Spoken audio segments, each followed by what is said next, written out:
Bienvenidos, queridos hermanos, con ustedes su hermano en Cristo, Jaime Cárdenas, en su programa Conociendo el Concilio Vaticano II, porque la verdadera santidad comienza con un sí a Dios. Empezamos en el nombre del Padre, del Hijo y del Espíritu Santo. Amén. Señor Jesús, danos la gracia de decirte un sí de verdad. Muy aparte de si vivo feliz o no en el término humano en esta vida. Déjame siempre tener la esperanza de la resurrección. La esperanza de todo lo que sucede es para el bien de los que aman a Dios. En tus manos encomiendo mi espíritu y que todo se haga conforme a tu voluntad. Ilumínanos, Señor, a través de la doctrina de la Iglesia para descubrir las áreas que tengo que cambiar, las áreas que tengo que mejorar y las áreas en las que me necesitas fortalecer, Señor, aún más. Todo es para la gloria de tu nombre. En el nombre del Padre, del Hijo y del Espíritu Santo. Amén. Pues bien, mis hermanos, vamos a continuar con una constitución dogmática nueva el día de hoy. Hoy vamos a continuar, mis hermanos, con la Constitución Sacrosanctum Concilium sobre la Sagrada Liturgia del Concilio Vaticano II, claro. Introducción. Reforma de la liturgia y fines del concilio, párrafo 1. Este sacrosanto concilio se propone acrecentar de día en día entre los fieles la vida cristiana, adaptar mejor a las necesidades de nuestro tiempo, las instituciones que están sujetas a cambio, promover todo aquello que pueda contribuir a la unión de cuantos creen en Jesucristo y fortalecer lo que sirve para invitar a todos los hombres al seno de la Iglesia. Por eso cree que le corresponde de un modo particular proveer la reforma y el fomento de la liturgia. La liturgia en el ministerio de la Iglesia. Párrafo 2. En efecto, la liturgia por cuyo medio se ejerce la obra de nuestra redención, sobre todo en el divino sacrificio de la Eucaristía, contribuye en sumo grado a que los fieles expresen en su vida y manifiesten a los demás el misterio de Cristo y la naturaleza auténtica de la verdadera Iglesia. Creo que esto lo hemos olvidado bastantes católicos, que es nuestra responsabilidad expresar en nuestras vidas el gran misterio de Cristo. Estamos tan concentrados en el respeto que ahora no es respeto, sino es complicidad. Por respeto, yo no le digo a la otra persona en lo que está mal. Por respeto, yo no le digo que ser homosexual te puede llevar al infierno. Por respeto, yo no le digo a la gente que abortar es un homicidio. Y una mujer que aborta no la hace una mujer sin hijo, sino que la hace una madre con un hijo que ella misma ha asesinado. Se oye duro, pero eso es.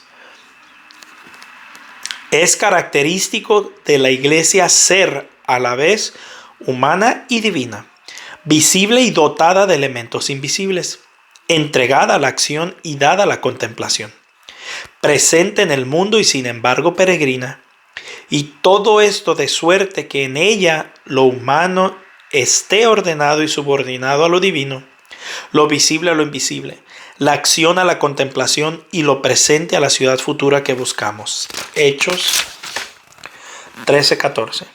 Por eso, al edificar día a día a los que están dentro para ser templo santo en el Señor y morada de Dios en el Espíritu. Efesios 2:21-22. Hasta llegar a la medida de la plenitud de la edad de Cristo. Efesios 4:13. La liturgia robustece también admirablemente sus fuerzas para predicar a Cristo y presenta así la Iglesia a los que están fuera como signo levantado en medio de las naciones. Isaías 11:12. Para que bajo de él se congreguen en la unidad de los hijos de Dios que están dispersos, Juan 11:52, hasta que hay un solo rebaño y un solo pastor. Este es el deseo de Dios, Juan 10:16, que haya un solo rebaño y que haya un solo pastor. Por eso yo siempre digo, y a gente no le gusta que lo siga diciendo, pero esto es lo que la Iglesia enseña: un solo rebaño y un solo pastor. Lo voy a leer otra vez para esos que dicen que no importa la religión, que debemos de respetar, que cada quien viva la fe como quiera. Para que bajo de él se congreguen en la unidad los hijos de Dios que están dispersos. Juan 11:52. Hasta que haya un solo rebaño y un solo pastor. Juan 10:16. Un solo rebaño y un solo pastor. Ese es la voluntad de Dios y de la iglesia. Un solo rebaño. No un rebaño protestante acá, un rebaño pentecostal acá, un rebaño bautista acá, los católicos por acá, los mormones por allá. No. La voluntad de Cristo es uno solo. Y todas aquellas sectas protestantes que están haciendo lo contrario de la voluntad de Cristo son anticristos. No dije que son satánicos, no digo que pertenecen al demonio. No, digo que son anticristos porque están yendo en contra de la enseñanza de Cristo. Eso es lo que dicen las Sagradas Escrituras. Y que hay un solo rebaño. Ahora que haya sacerdotes, obispos queriéndonos decir otra cosa o comentarios como que Martín Lutero es un ejemplo cristiano, mentiras. Eso nunca ha enseñado la Iglesia Católica. Martín Lutero fue un hereje, Martín Lutero fue un apóstata, Martín Lutero fue un anticristo. Y por consecuencia de Martín Lutero vemos todas las sectas protestantes el día de hoy. Dios tenga misericordia de su alma. Nosotros no podemos decir ni una ni la otra, pero Dios tenga misericordia de su alma. Liturgia y ritos, párrafo 3. Por lo cual el Sacrosanto Concilio estima que han de tenerse en cuenta los principios siguientes y que se deben establecer algunas normas prácticas en orden al fomento y reforma de la liturgia. Entre estos principios y normas hay algunos que pueden y deben aplicarse lo mismo al rito romano que a los demás ritos. Sin embargo, se ha de tener en las normas prácticas que siguen se refieren solo al rito romano, cuando no se trata de cosas que por su misma naturaleza afectan también a los demás ritos. 4. Por último, el Sacrosanto Concilio, atendiéndose fielmente a la tradición, declara que la Santa Madre Iglesia atribuye igual derecho y honor a todos los ritos legítimamente reconocidos y quiere que en el futuro se conserven y fomenten por todos los medios. Esto incluye el latín, las misas en latín, las tradicionales, lo incluye aquí también. Que ahora haya líderes que las quieren tumbar es otra cosa, pero eso no es la doctrina católica, no es la enseñanza del Concilio Vaticano II. A veces no los culpo a los que nos están queriendo suprimir esas misas, porque también esa gente tradicionalista es muy agresiva contra el Papa, contra el Concilio Vaticano II. Entonces también son un peligro la ideología que llevan ellos. No todos, pero muchos. Desea además que si fuere necesario sean íntegramente revisados con prudencia, de acuerdo con la sana tradición, y reciban nuevo vigor, teniendo en cuenta las circunstancias y necesidades de hoy. Reforma y fomento de la liturgia, capítulo 1. Principios generales para la reforma y fomento de la Sagrada Liturgia. Naturaleza de la Sagrada Liturgia y su importancia en la vida de la Iglesia. La obra de la salvación se realiza en Cristo. Párrafo 5. Dios, que quiere que todos los hombres se salven y lleguen al conocimiento de la verdad. 1 Timoteo 2:4. ¿Cómo vamos a llegar al conocimiento de la verdad? Estudiando, formándonos, leyendo lo que la iglesia tiene que enseñarnos de las Sagradas Escrituras y de la tradición. Pero si soy un perezoso y no me interesa formarme, no me interesa leer las Escrituras, no me interesa lo que la iglesia enseña, solo me quiero quedar en la superficie. Quiero el domingo estar bien Ave María cantando en la misa y el sábado de quinceañera en quinceañera, pues no se puede llegar a mucho. No se puede llegar a mucho. Habiendo hablado antiguamente en muchas ocasiones de diferentes maneras a nuestros padres por medio de los profetas, Hebreos 1:1, cuando llegó la plenitud de los tiempos, envió a su Hijo, el Verbo hecho carne, ungido por el Espíritu Santo, para evangelizar a los pobres y curar a los contritos de corazón, como médico corporal y espiritual, mediador entre Dios y los hombres, En efecto, la humanidad unida a la persona del Verbo fue instrumento de nuestra salvación. Miren, Cristo es el único y por excelencia el mediador entre Dios y los hombres. Eso solo Cristo. No hay ningún otro mediador, no hay ningún otro intercedor más que Cristo ante el Padre. Pero hay bastantes intercedores entre los hombres y Cristo. Eso sí, hay demasiados, sí es bíblico. Por esto en Cristo se realizó plenamente nuestra reconciliación y se nos dio la plenitud del culto divino.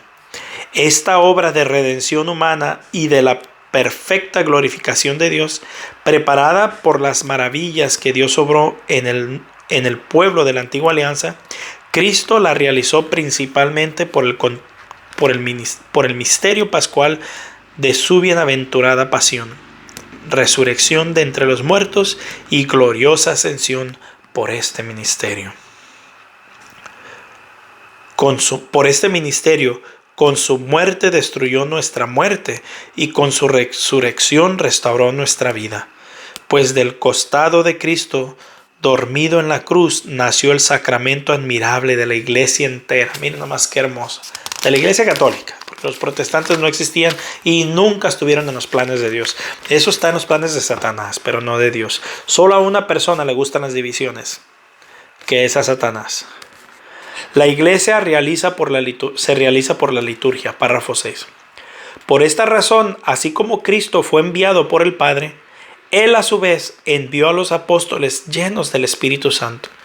No solo los envió a predicar el Evangelio a toda criatura y a anunciar que el Hijo de Dios, con su muerte y resurrección, nos libró del poder de Satanás y de la muerte, y nos condujo al reino del Padre, sino también a realizar la obra de la salvación que proclamaban, mediante el sacrificio y los sacramentos, en torno a los cuales gira toda la vida litúrgica. Y así, por el bautismo, los hombres son injertados en el misterio pascual de Jesucristo, mueren con Él, son sepultados con Él y resucitan con Él, reciben al Espíritu de adopción de hijos, por Él que clamamos, Abba, Padre, Romanos 8:15, y se convierten así en los verdaderos adoradores que buscan al Padre. Asimismo, ¿cuántas veces comen la cena del Señor? Proclaman su muerte hasta que vuelva. Por eso, el día mismo de Pentecostés, en que la iglesia se manifestó al mundo, los que recibieron la palabra de Pedro fueron bautizados. Y con perseverancia escuchaban la enseñanza de los apóstoles. Miren, cómo es un católico. Con perseverancia escuchar la enseñanza de los apóstoles. Y se reunían a la fracción del pan, cosa que el protestante no hace. Y en la oración, alabando a Dios, cosa que el católico muchas veces no hace. Ahí estamos al revés. Gozando de la estima general del pueblo. Hecho 2, 14 al 47, aquí habla del nacimiento de la iglesia. Pero la fracción del pan, la Eucaristía, ha estado desde el comienzo. Si el protestante entendiera este misterio, no lo hacen porque saben que si lo hacen tienen que regresar a la iglesia católica. Pero si lo entendieran, digo yo, no saben de lo que se pierden. Desde entonces, la iglesia nunca ha dejado de reunirse para celebrar el misterio pascual. No, bueno, ya después del COVID ya no podemos decir lo mismo. Pero antes del COVID, cuando la iglesia de verdad estaba acostumbrada a morir por Cristo, nunca en la historia habían dejado de celebrar la misa. Después del COVID, no sé, Dios perdone y guía a nuestros líderes, pero antes del COVID nunca lo habían parado. Leyendo cuanto a Él se refiere a toda la Escritura, Lucas 24:7. Celebrando la Eucaristía, en la cual se hacen de nuevo presentes las victorias y el triunfo de su muerte, y dando gracias al mismo tiempo a Dios por el don inefable, 2 Corintios 9:15, en Cristo Jesús, para alabar su gloria, Efesios 1:12, por la fuerza del Espíritu Santo. Eso es lo que siempre ha impulsado la iglesia, la fuerza del Espíritu Santo. Yo no sé qué pasó en ese tiempo del COVID, pero miren, yo en este cuarto aquí donde estoy me tocó atender mucha gente que sufrió durante el COVID soledad o problemas o lo que sea. Y aquí estoy, miren, bendito sea Dios, no me pasó nada. Y yo aquí atendía a bastante gente. Y las iglesias se acobardaron y cerraron. Los sacerdotes se escondieron y cerraron. Ya después nos querían dar una consolación que el Santísimo por la ventana o que de drive-thru. Y digo, bueno, se lo dejamos a Dios. Pero no, mis hermanos. La iglesia siempre ha estado impuesta a ser perseguida, a derramar su sangre por el Evangelio y a que nada nos detenga. Entonces oremos por nuestros sacerdotes, por la decisión que tomaron, por los obispos, por el Papa. Y no nos desanimemos. La iglesia es de Cristo y nadie la puede parar. Pero bueno, aquí vamos. No sé por qué tocó este tema. Un fuerte abrazo, la paz del Señor y primero Dios, continuaremos mañana.